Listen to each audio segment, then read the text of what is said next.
Hello, my name is Elaine Maxwell and I'd like to welcome you to this webinar by the NIHR Centre for Engagement and Dissemination. This is the second webinar in a series of discussions following the publication of our dynamic review Living with COVID-19, which you can find on our website. As well as this webinar, please feel free to join the discussion on Twitter generated by our speakers today using the hashtag #CareForLongCovid. We'd also like you to submit questions for me to pose to our panel, so please use the Q&A box at the bottom of your screen. Please feel free to use the chat box, but the questions will be taken from the Q&A box, so please put your questions in the Q&A box. We're probably not going to get round to all the questions that you asked today, but we will be looking at them afterwards and writing a written response that we'll put up on our website. And the questions and the answers will inform our update of our review, which we'll be publishing in February next year. So I'm delighted that we're joined today by 9 people who are living with long COVID. And they're here to discuss how we can and how we should use their experience beyond simply listening to their stories, which is obviously very important. So we're joined by Jo, Leslie, Nikki, Lee, Francesca, Amy, Jade, Monique and Felicity. And a special thanks to Monique for the artwork that you saw on the holding slide, and we'll also see a little bit more in the presentations. And Monique shares her story of long COVID through her art in her Still Ill Corona diary. So the way we're going to run this, we're going to start with 2 short presentations and then we'll move to question and answer. But before we do that, I'd like to move to the first of 3 polls we're going to hold. So if we can have poll 1, we want to just find out a little bit about the people who are on the webinar and what your interest in long COVID is. So I'll give you a couple of minutes to vote.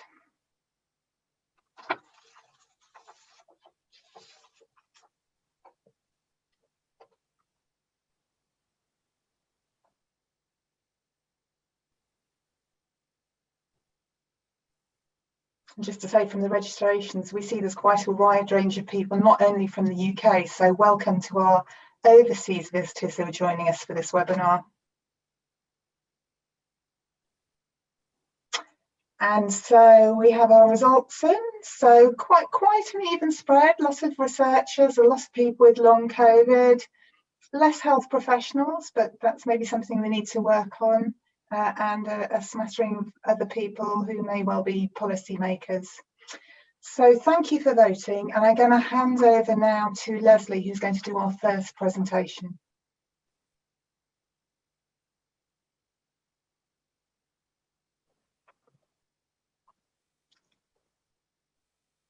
So if we can have Leslie's slides, thank you.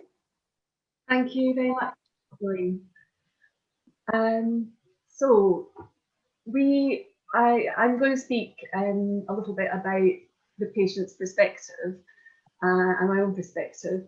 We will be tweeting from these Twitter accounts so that we can keep people who are not in the room up to date as well and keep the conversation going outside of the webinar and beyond the webinar.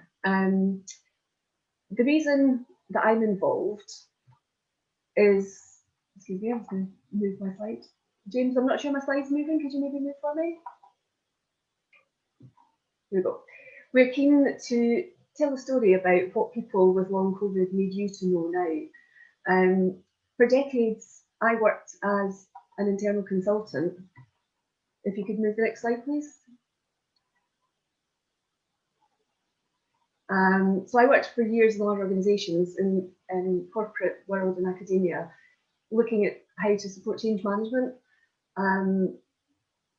Basically, change is constant, and for decades we were having to continually keep up with how things were changing. We thought the pace of change was really fast until such times as COVID hit. So I've been ill since March and ended up sitting on my couch watching how the pandemic was impacting on the rest of the world. And rather than trying to do what I had been doing, which was writing, I could barely read because of the brain fog that I got with long COVID. So I started taking notes about how things were changing in the environment.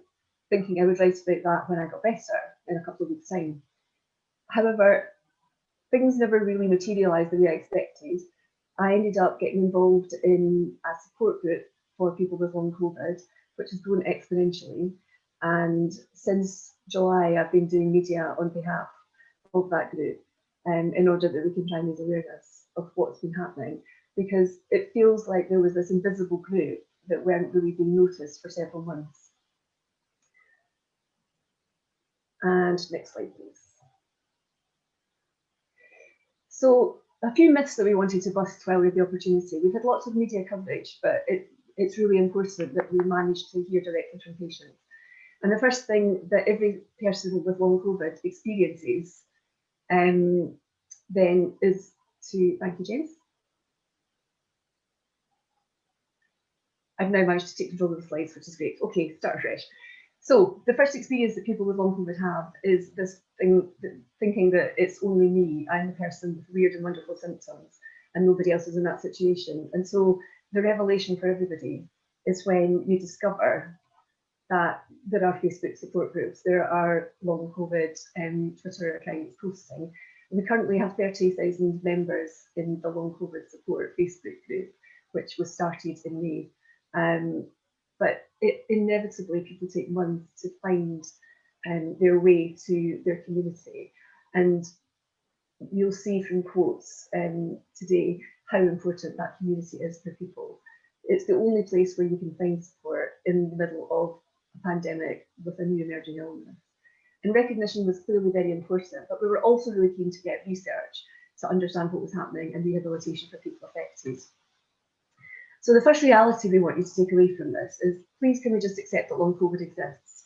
We might be in the early stages, but we have got plenty of evidence from patients. A second myth is, I think, why we were largely invisible. There seems to be an assumption that, well, most people with COVID will just get better.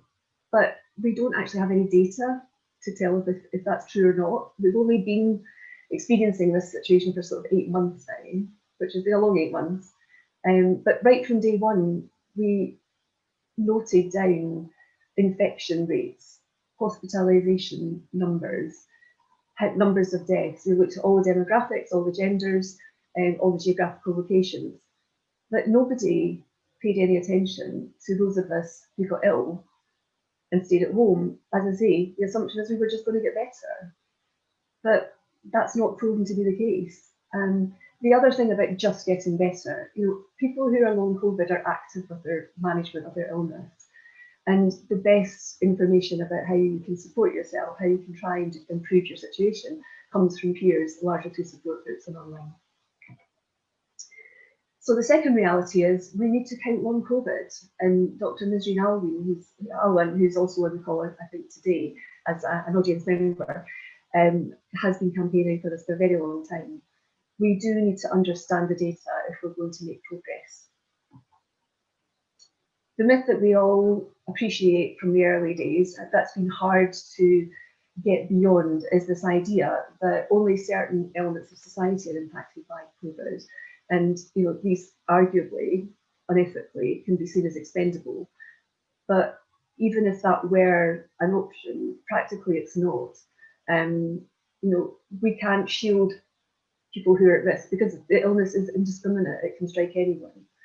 We have lots of people in their 20s, 30s, 40s, previously extremely healthy, who have had months and months of fatigue, debility, and who discovered when trying to resume their normal lifestyle, increasing their exercise or movement or physical or mental or emotional stress when they just simply weren't ready, didn't just set them back to where they were the day before, but sent them back massively to the place where they were relapsing. We also now know through the hashtag Long COVID Kids and campaigning around that this can also impact on children. Again, please just take away from this, long COVID can affect everybody, and therefore restrictions and suppression of the virus is there to support everybody, not just certain groups. Another really important thing to appreciate before we get into the information and detail about how we go forward with long COVID is many people get ill in March and April. We didn't have tests at that point. We just simply couldn't get tested. So in numerous media interviews I've been asked, so when will you test it? I say, well, I've never been tested. You know, I am not a statistic. I'm not counted anywhere. But I can assure you that I have been diagnosed by my doctor as having long COVID, but I've never taken an antibody test because when they came out, they were extremely hard to get, extremely inaccurate. And again, we don't know the implications of using tests to get false negatives and false positives. And even when you are seen by a doctor, many of the routine tests that a doctor will carry out to try and understand why you're having certain symptoms will not reveal anything, because we need a new set of tests for long COVID. This is a new experience that we are still learning about. So clinical diagnosis needs to be the basis on which we support people. So the takeaway from that is, please just believe if somebody says they have long COVID, that they do have long COVID symptoms. We wouldn't make this up, but we can't evidence that because in March, April, May, June, we stayed at home to save the NHS. At that point, we were told, unless our lips were turning blue because our breath was that constricted, we had to stay home. And again, I wonder, we've been campaigning for months and we are making progress, we believe, but there's something just not being picked up. And my take on this is, because of these myths we've just described about we'll just get better, you know, it's not something we need to actively manage, it's just something that will happen, that we're not seen as a priority, and that maybe, you know, we're just forgetting that we're in a pandemic. And you know, we know that science is playing catch up. We have been patient for 6, 7, 8 months, and that's a long time to be living with severe illness during the pandemic with no support other than from other patients trying to find our way in the dark. So people with long COVID have completely complex situations where we've experienced trauma in some cases. We've experienced the prospect of facing our own mortality because we don't know if we're going to get through this or not. So we know that recognition is the first step, but we need research, and we know that research is now being planned, which will look holistically and strategically at the patient experience. And that's what we need, because looking at it as individual patients so far hasn't necessarily taken us very far forward. So whilst the research needs to be strategic, the rehab also needs to be individually tailored, because we know from patient experiences how everyone's situation is slightly different, and it's very much around us as the host versus a consistent experience being played out in every patient. So please validate the fact that we have symptoms and we're looking to get better. Please give us access to a medical diagnosis, because without that, we can't access practical, financial, employment support. We know there's no silver bullet. This is not about making doctors feel uncomfortable about the fact that they don't have something in their tool bag that they can give us. This is about saying, just validate that this is a real reality for us so that we can get help. The takeaway today is we need you all to see our long COVID experiences, not so that you can feel sorry for us, but so it can be part of the planning for the solution, so that we can be part of the solution, so that we can share our experience, because we know more than the doctors in many cases, because we've had to try and experiment and share knowledge. And what we're trying to do in the patient groups is to package that information and share that so that we don't have to start with a blank sheet of paper. And we're going to talk a lot more about that, I'm sure, during the rest of the session today. So that's been a few introductions to the myths that we're wanting to clarify in today's session. Please do feel free to ask us questions. Thank you, Leslie. Thank you. So we'll move on to Jo, who's going to give us another presentation now. Thank you, Jo. Hi. So my name's Jo House. I've had long COVID since March, and my sorry, I tried to start my video, it hadn't, but now I can, there we go. Yeah, I've had long COVID since March, as has my partner, and our kids are both still our carers. Normally I'd be really comfortable lecturing and I do it a lot, but today I'm going to have to refer to my notes a lot. I'm probably going to forget a lot of what I say. I'm not going to be able to find the right words. I'm probably going to start yawning about 10 minutes time in, and when other people are giving their talks, and it's not because I'm rude, it's just because I can't help it at the moment. And this plaster here is to help me breathe. So this is my lived experience of long COVID, and I hope you'll bear with me. And just to say that lots of people on the long COVID support groups helped me with the slides, but also, thank you to them for their support and contributing their stories that have really helped me along and helped me to put these slides together. Oops. Sorry, gone too far. So I want to focus first on what we've achieved, because there's been such a massive effort put in by people on the groups, as Leslie referred to. And we've had patient-led research that's been shared and that's even been published. We've had things like the body politic survey that started out early on and really raised this issue. We've got people making videos like as Medinger, and we've got the situation where patients have really pushed forward this agenda and even come up with a name, and it's been thought to be the first patient named disease. And so there's been so much activity, letter writing that's been coordinated or just individual to MPs and ministers, people who have never done press before, stepping in, and lots of stuff on social media. And as a result of all this massive amount of activity, we're in a position where a few things recently have been really encouraging.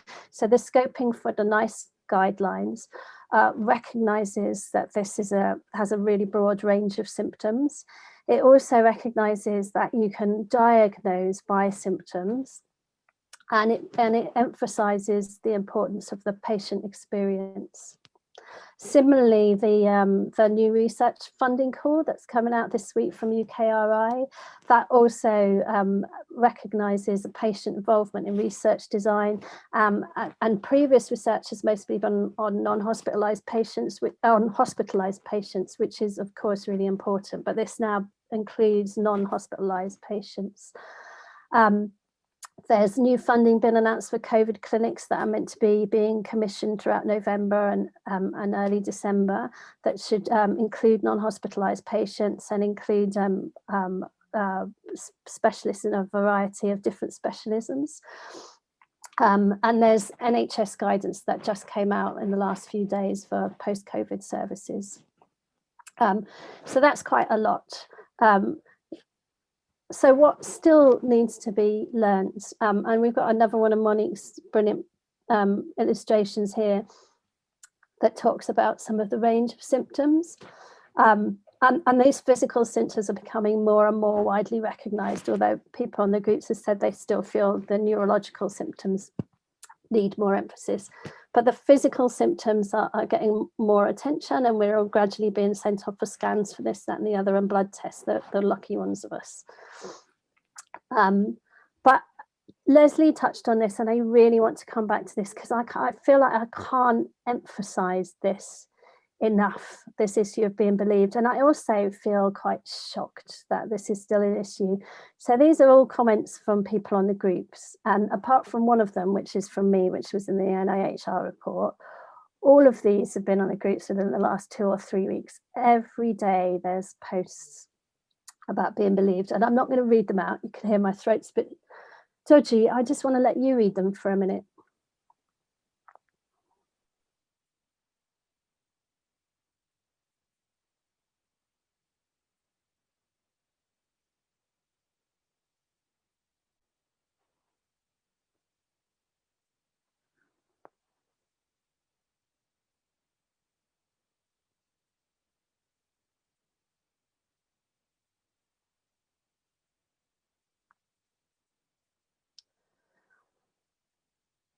And I'd like to pick up with that last comment, that being believed is the breakthrough we all need.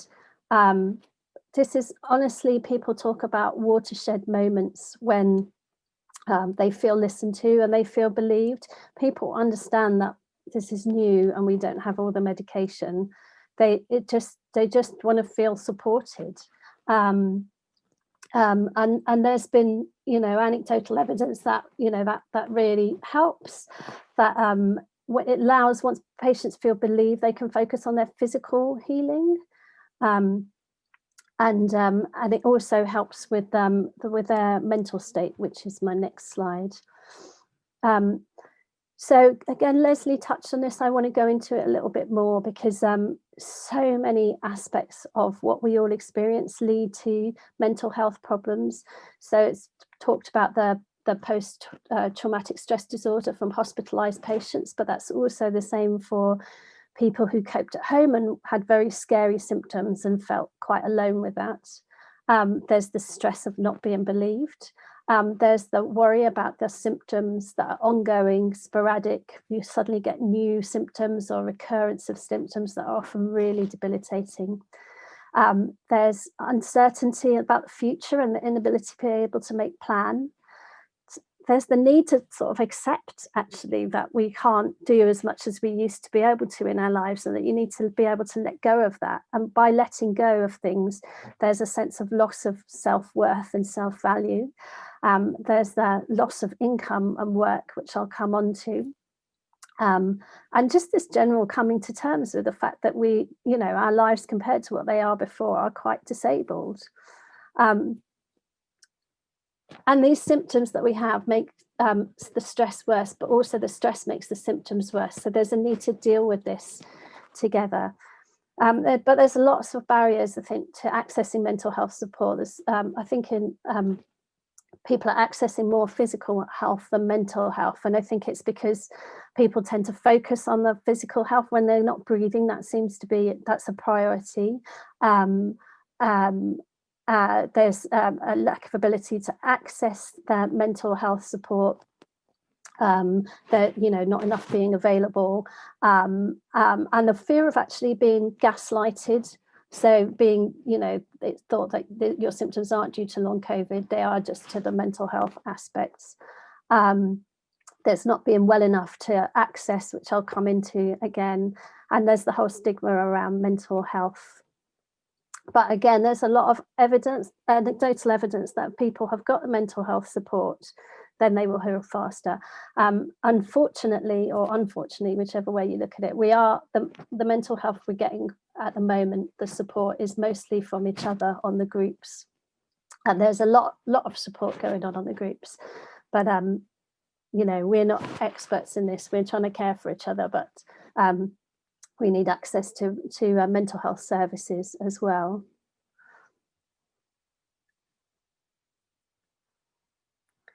So I touched also on the social and financial support aspects.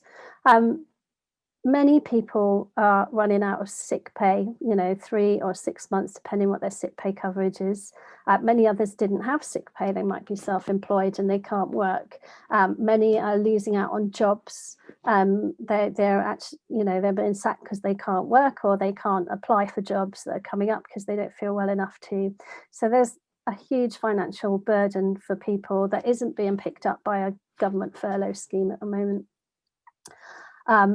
So if people had better support as well to stay off and fully recover, then that would help them in the long term. There's so many stories on the groups of people who felt they had to go back to work because of financial pressure or pressure from their employers, and they have gone back to work and they've relapsed and they're more ill than they were before.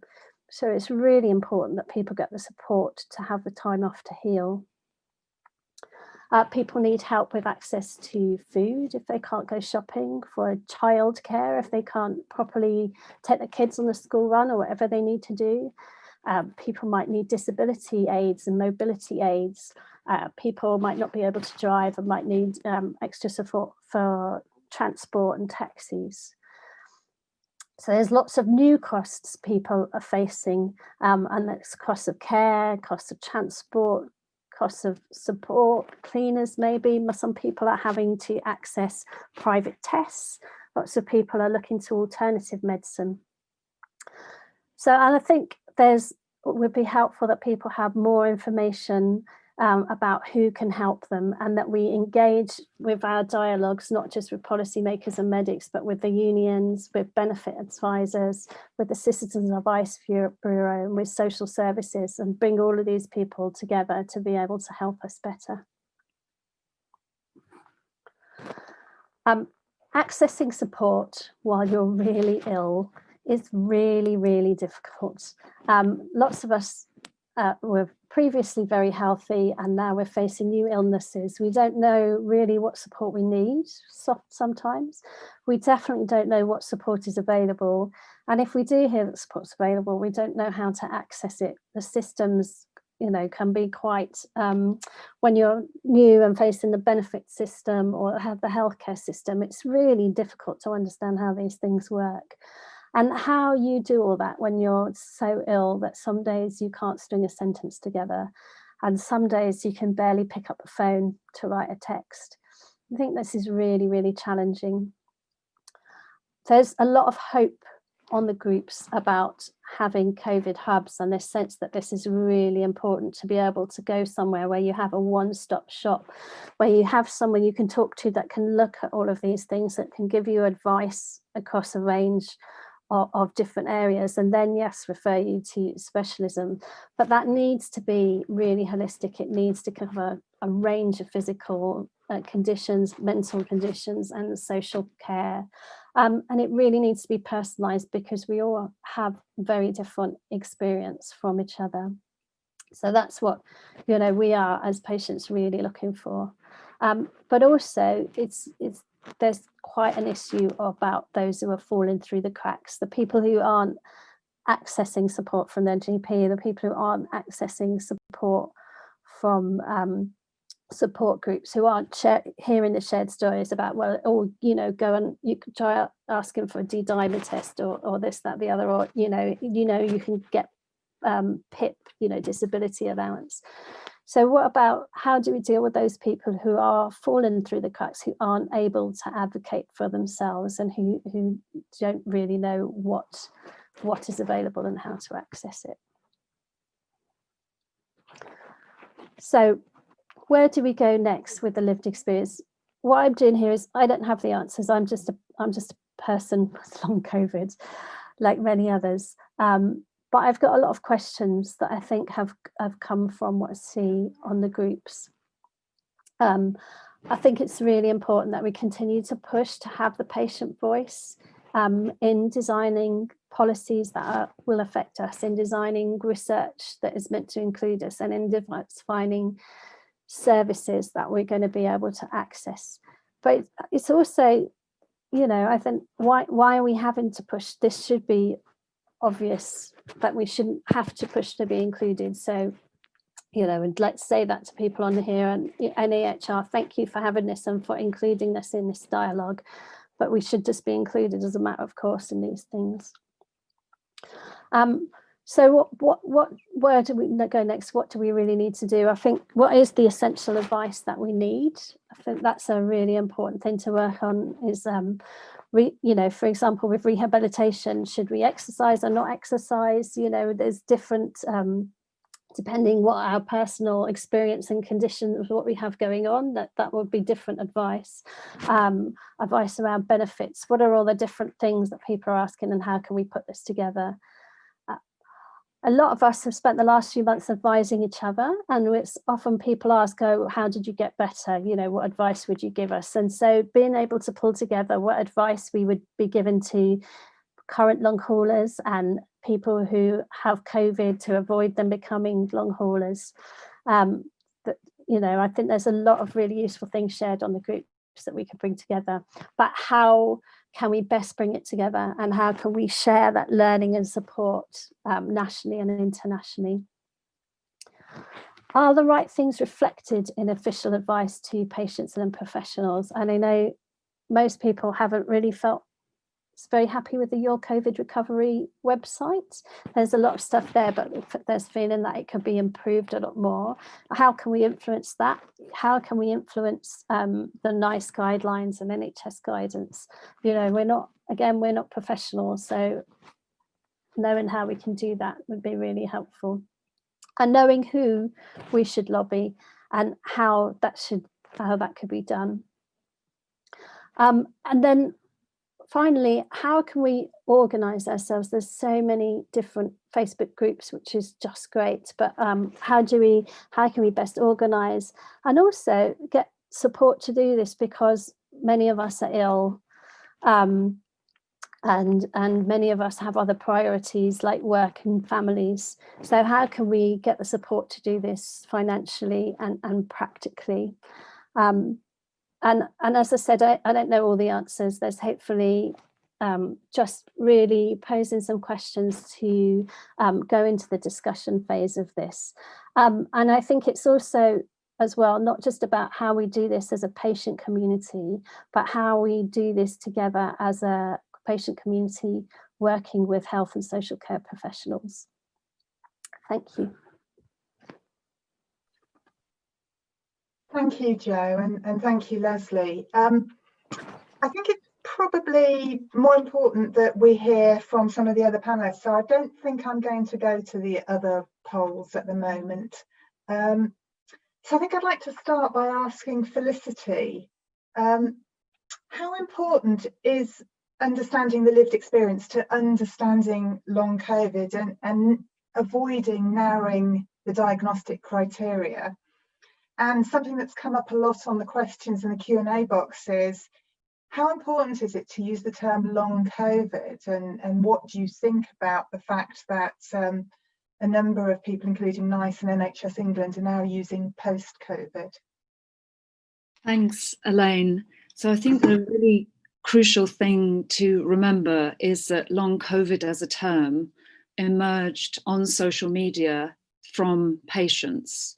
And so hundreds, thousands of patients used that hashtag to present an incredibly heterogeneous array of symptoms, suffering, concerns. So long COVID has always been, for me, a term that allows all that heterogeneity to be held together.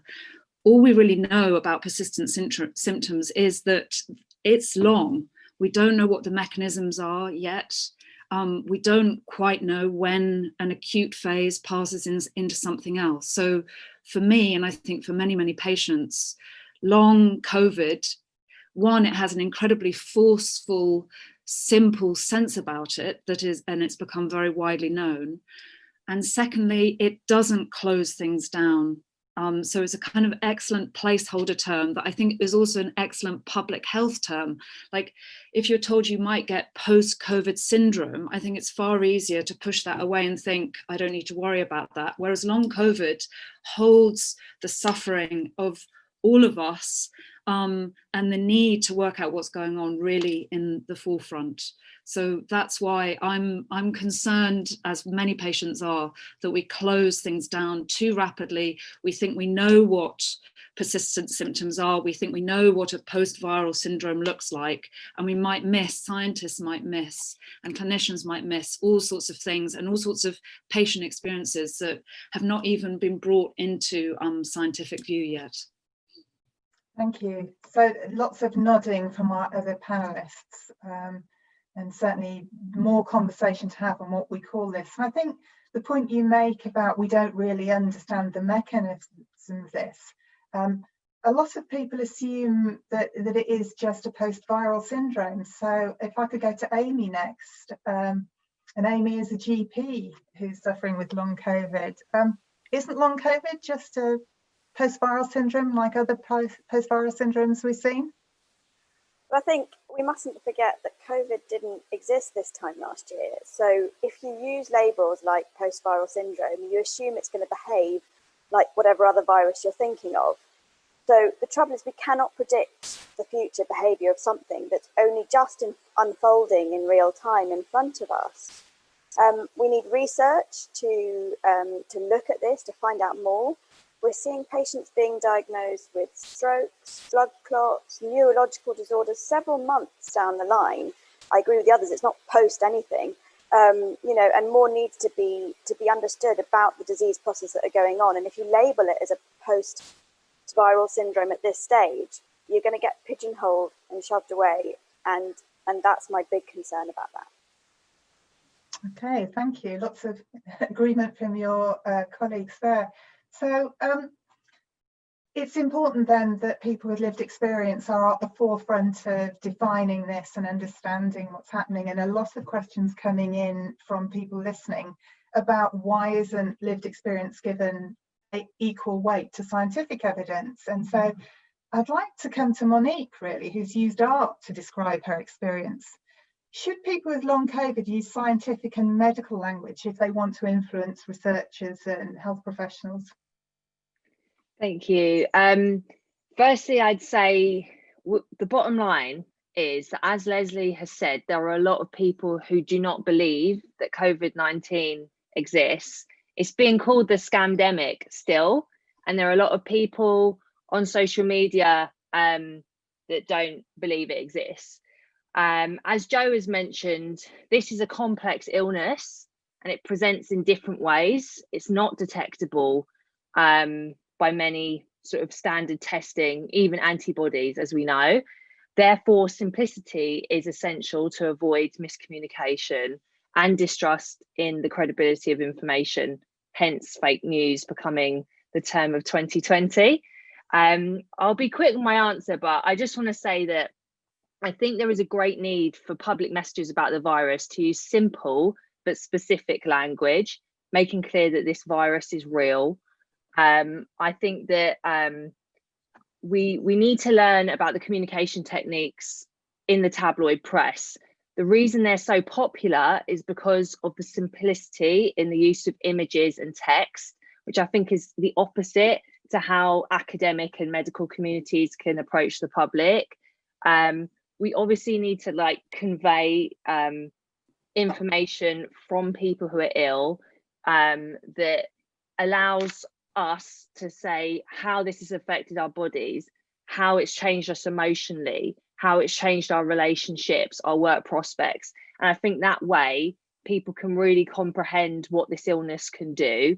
And lastly, I'd say that as an illustrator, I've seen how with my images without any language in them, the BBC was able to easily switch that over to be translated into Tamil, Portuguese, etc. So I think that we really need to think about communication in that sense.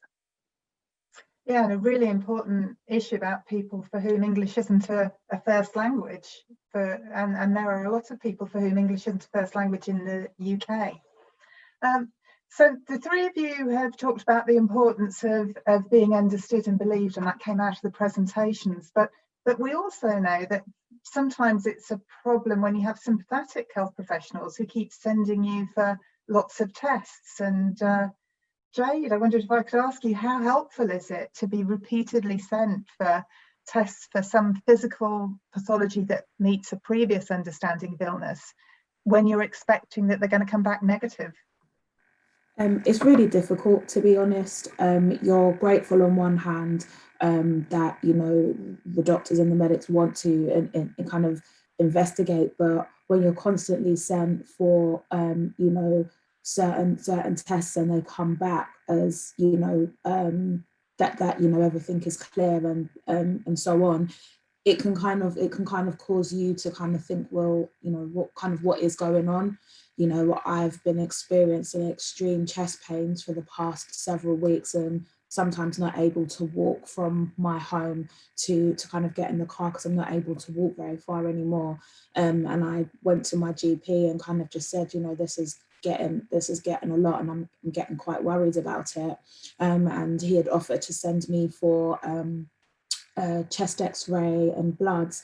And this is probably on the first occasion where I actually just said, to be honest, is I don't actually want to go for it. I don't want to go and have these tests done because I feel that when I go and have these tests done, they're going to show that everything is okay and everything's come up as normal, which of course I'm very grateful for. You know, I don't want there to be anything wrong, but then I'm still left feeling, well, then what is wrong? And, you know, how is anybody going to find out what's going on with me because I'm still experiencing these symptoms? You know, it really can impact your mental health, and it can at times make you second guess yourself. And I know at times I've had that, but, you know, being part of, you know, amazing support groups, you know, it's kind of helped validate how I feel. But yeah, as I said, you know, having the same kind of tests done over and over again, it really can kind of, you know, it really can kind of mess with your head, to be honest. And I think that plays into the comment Amy made that, you know, this is a new disease, and if we treat it as an old disease and make assumptions that what our previous medical knowledge will deal with it, we do leave people with medically unexplained symptoms feeling a bit bereft. And if I can turn to Nikki now, one of the challenges that I've heard in doing this work is that health professionals are sympathetic. They do want to help, of course they do, but they don't understand the very wide range of presentations. Do you think that we're doing enough to make sure that GPs and other health professionals understand the very wide range of symptoms people have? I think people are finding such a difference in GPs and other healthcare professionals. You get some who manage to get blood tests, scans, lots of referrals. You get others who you have to fight to get a blood test or maybe a chest x-ray. You get others who are just dismissed with anxiety or menopausal symptoms. And astoundingly, some people are still getting the response from the healthcare profession of, oh, what's long COVID? I mean, we are months and months into a pandemic, and you've still got healthcare professionals who have never heard of what thousands and thousands of people are going through. And I don't think a lot of healthcare professionals maybe fully understand the impact this is having on people's lives. I mean, you've got people who you go to bed at night and you're worried you're not going to wake up in the morning. You feel that ill. You have days where you have to make the decision of, do I have a shower or do I wash my hair, because you haven't the strength or the breath to do both. And the worry is that there's not an understanding of the full impact this is having. And we know this is a new illness and everyone's learning. But please, healthcare professionals, ask us, use us. We're more than happy to come and talk to you to help you try and understand and appreciate from our side exactly what it's like to have long COVID. You know, people are seeking help from other places. I've been to see an osteopath. Thank you, Lucy, if you're watching. And she's been brilliant because she considers the body as a whole, whereas that's another problem with maybe our normal medical profession is you're in a box. Is it cardiac? Is it neurological? Is it a lung issue? Is it rheumatology? Where the medical profession need to consider this illness as a whole and the effect that it's having you on your whole body. I think that's a really interesting point that's coming very much from people with long COVID, is that it is actually a whole body and mind condition. And perhaps the emphasis on lists of symptoms that we're getting from some research studies isn't particularly helpful. I don't know if you want to comment on that, Nikki. Is it helpful to have lists of symptoms? It is. I mean, there are so many symptoms. I mean, from your head to your toes, literally, you know, headaches, nausea, tachycardia, skin rashes, the loss of sense and smell, awful joint pains, nausea, eye problems, ear problems, you name it. Just about every part of your body gets affected by this. And it's that huge, what's been called the corona coaster. You know, you have days where you feel you can get on and do more, others you are floored by it and you can't predict it. That's the problem. You can't plan anything because you can't say, well, in 3 days' time, I'm going to feel all right, because you just don't know. And I think it does help to have this big list of symptoms just to show the pure extent of this illness. If I can maybe come back to Amy, using your professional experience, I mean, it's very challenging for a GP. I mean, you have these people who come in and they report these undifferentiated symptoms. Is it maybe better to look to the pattern of symptoms and the length of time people have had them rather than individual checklists of symptoms, do you think? I think it's so difficult because as a clinician, you've got to go through every system in the body and rule out other things, because I think this is part of what we're learning in long COVID, is that we can't exclude anything at this stage. So actually we do need to go through lists of symptoms, going through the whole body systematically to try and find out what's going on with someone. But I think the most important thing, I think that as a GP, I think it's always been the hardest thing, is being able to say to someone, actually, I don't know what's going on, and I don't know how to help you, but I believe you, and I'm going to go and look and find out more about this. So I think if we can at least validate people's symptoms, that's a huge step forward in developing that relationship with someone who believes you and can then try and advocate for you and find out more for you. So we need to look at the body holistically. All clinicians should be doing that. But unfortunately, as it stands at the moment, with the lack of long COVID clinics, GPs are having to plump for a particular system. So they are having to go for neurology or respiratory, or maybe several of them at the same time. And that's just, what we needed the long COVID clinics set up, to have this one-stop shop where everyone is involved, everyone is invested and interested, and knows the latest up-to-date research, and communicating with others around the world who are supporting other patients with this. Thank you. So that's a really interesting point about the international aspect. I mean, it does seem that the UK has been particularly effective at bringing people together with lived experience through these support groups. And certainly I've had questions from the rest of the world about, are we thinking of doing things internationally?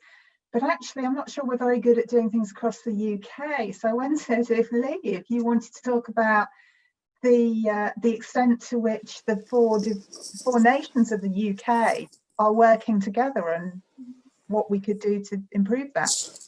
It's starting to change, thanks to the support groups and the NHR report. It's brilliant that the support groups are all working together. But I feel, and I hear stories from people on the support groups, that the devolved nations are getting really left behind. I think it was when NHS England put out the statement, they acknowledged long COVID, and you could sense within the devolved nation groups that there was a bit, are we going to get left behind? And that was a main issue. And again, I think it's important that we do get taken seriously. I noticed, I think as a devolved nations, we are looking for research and surveillance. Again, I think that the key thing is a multidisciplinary clinics, and that's not to leave anybody out. But there's this big emphasis on rehabilitation. But before we go down the rehabilitation phase, it's important that the multidisciplinary clinics are put in place. I noticed the NHSE guidelines state clinics access to be given after 3 months. Well, quite frankly, that's too late. Things need to be ruled out now. Otherwise, we're going to have major problems down the lines. I think the main important, again, within the devolved nations, the patient's voice, which everybody has picked up. And again, access to long COVID, whether in UK or all over the place, service should be equally available to those with either a clinical or laboratory diagnosis of COVID-19. Because again, some people think they're getting left out and I think the main thing is to get the numbers all together. And I think it's really important that we come together and count long COVID, and then we all just work as a big team. But I do sense that the devolved nations are getting left out. Bizarrely today, Wales has just had blanket coverage from the BBC. It's the first time that's really being acknowledged. And one of the quotes that came on from one of the people on the Facebook group was, about time to get some coverage. Devolved nations are falling behind big time. So I think there's a major, we're just feeling a bit left out, and I'm sure that's going to change, but it needs to happen now. We haven't got time to wait. People are sick and ill now, and now is the time. A message we can take back to the UK government is joined up thinking, Absolutely. not only for track and trace, but for long COVID as well.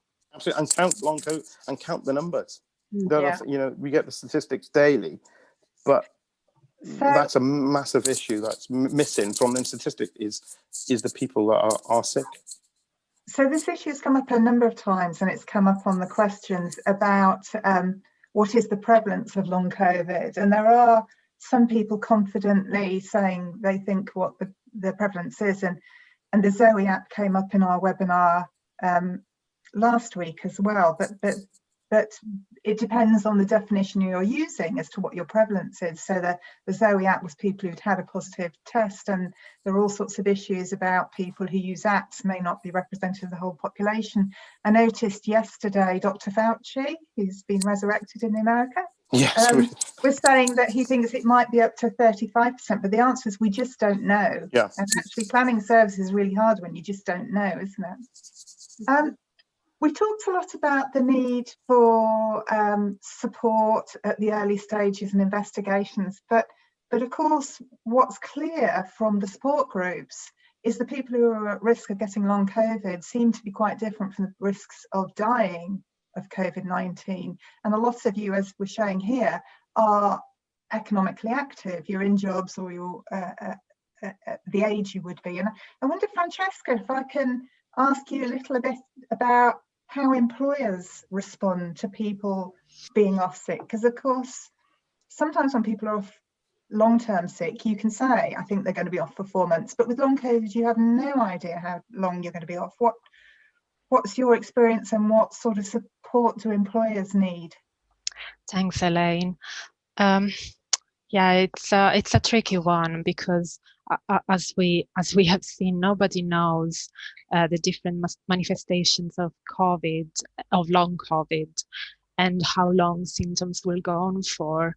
So it's very important that employers are giving as much guidance as possible as to what they can expect from their employees, and the sort of adjustments they can make to make the recovery of their employees better and easier, and to support them going back to work. In my experience, I've felt very lucky that my employer has been very understanding and supporting from day one, even though I never had a positive swab test, I never had a positive antibody test, and I've been sick since April. And I think something that often comes up in the support groups is that without that validation from the test, then people won't get any recognition from their employers. And it's important that barriers really come down, and also that we move away from using the blanket post-viral fatigue syndrome. Very often we see that in diagnosis, and it's not helpful because it doesn't really show how all the different long COVID syndromes manifest, and recurrence of symptoms, the appearance of new symptoms, maybe many months down the line, and the fact that we need a different approach, and we need more understanding, really. Thank you. Yeah, so it's still a lot of work to do, and as you know, I think Nikki said, whilst there's a lot more awareness, it's still a bit sporadic, and perhaps employers are an area that we need to focus on. So, I mean, coming to the main topic for this webinar is, you know, how can we use the lived experience of people with long COVID? And I wonder if I can turn to Felicity and Joe as the academics. How should all this experience be used in research prioritisation? So Felicity, maybe first. I mean, the long history of involving people once a research question is set, but actually how can people be involved in setting the research questions? So I think it's really important to stress, because so many people have long COVID, there's a huge number of researchers, clinicians, public health experts, as well as people with all sorts of other expertise who have long COVID. So who is a patient? Really, we need to think very, very widely about who actually has expertise that they can bring to bear on doing research. And we know from, I mean, there's huge bodies of PPI research, patient and public involvement research out there. We know that it's often very hard to, if you leave things too late and the models have already become set, it's really hard to get patient expertise and patient knowledge in at that point. So at the moment when, in some ways, you know, the largest archives of long COVID are in the patient support groups. The thousands of posts and symptoms and knowledge that is being held there, my guess is still exceeds what has currently been gathered by scientific research. So I think it's absolutely imperative that patients who have led the way with advocating and describing and observing are brought in right now, before the names are solidified, before the models are solidified, really to ensure that we do this right. We have so much experience of what doesn't work in patient and public involvement. We can really get it right this time. And Joe, we had one of the early questions was, are researchers getting access to all these posts? So there is very rich qualitative data in your forums. You know, should we be funding researchers to look at that? Yeah, I can imagine that would be really beneficial. And I have to say, with the many health and care professionals being on the front line, we actually have many health and care professionals in our groups. And I am a researcher, but I'm not I work on climate change, so I don't, you know, this is all new to me, but I have seen similarities with this and the kind of the general science research process where, you know, we're meant to be relevant to policymakers and the public, yet we think we're the experts and produce research for them based on what we think they want to know without involving them. And I think there's a real turnaround in that coming now. I mean, I think the citizens' assemblies is a kind of case in point where you realise actually you actually have to involve people and you have to give them the time. Someone on here, Andrew Moore, asked about, you know, well, what do we think are the most important questions to ask? And we could come up with a list, but actually it's quite hard for us as a patient group to know what the important research questions are. We know what's important to us, but you get there through a dialogue. That's a long dialogue, and it starts early on, and it starts with the commissioning, and it goes all the way through, and that dialogue doesn't stop. So as an example, there's a Facebook group on long COVID research, which includes both patients and researchers, and someone was on there, and it's the chance for them to ask us to contribute. And they were developing a new quality of life survey, and they wanted to have patient involvement in designing that, but they asked for only patients that were positive PCR tested to do that. And a couple of us challenged them on it and said, you're missing out on a whole load of people, and PCR tested people tend to be the hospitalized people, and their experience is valid, but there's also another whole experience that's valid, is that non-hospitalized. And they said, oh, no, the survey will be used on non-hospitalized patients, but we don't want to include these non-tested, non-hospitalized patients in designing it. And I feel a bit. But Stephanie also asked, if I may, just on this point, she asked on the chat about what are the barriers, and I think we're ill. That's a big barrier. We're ill and we don't know how to engage. It's a new system. It needs this proper long dialogue, and that's difficult with people who are ill. It needs to not just those of us who are on the groups and go, yeah, I'll do that. I think it's important. I advocate. I'm capable. I have the time and the capacity. You need to actively look out for people in different patient groups, not just us as sort of pet friendly, able to speak the language a little bit, maybe patients. And it really needs to be not tokenistic, just not like I'm just going to have Joe, but actually Nikki and Amy and Lee and Francesca, everyone's different. So you need to just more than one. So I am going to continue this for a couple of minutes, but I am aware that it is 1 minute to 11, and I know some people on the call will want to observe the armistice 2-minute silence. So people who want to leave us for that perfectly understand that. Just have the final word from Leslie then, which is, you are a group of people who are ill and you are having to do all this advocacy. which is putting a lot of physical and emotional strain on you. Is it time now for somebody else to fund and help organise collecting the patient or the lived experience voice? You're on mute, Leslie. Oh, thank you. So short answer, yes. Longer answer, I mean, this is something that occurred to me quite recently, because I put in my introduction that I'm an ACE relapser and poor pacer, and the reason for that is that once you get engagement, you run with it, and if that means speaking to media, speaking to researchers, you do it, and then you find you've done way too much. So we absolutely are asking for help, because on the one hand, what Felicity said about early engagement before systems become set is so important. My background for 20 years, way before COVID, was change management and supporting change. And for me, it's just astonishing that there is no task force for long COVID. And that basically, because long COVID affects everyone, we have got lots of very talented people, because everyone knows what it feels like to feel like you're the only person in this situation and how important it is to reach others. We are passionate not to leave anyone behind. So we want to do the work to find everybody, to bring everyone in, because as we've talked about inclusion, it's so important. And brilliant 30,000 people in the Facebook group, but there are people who don't go on social media. How do we find them?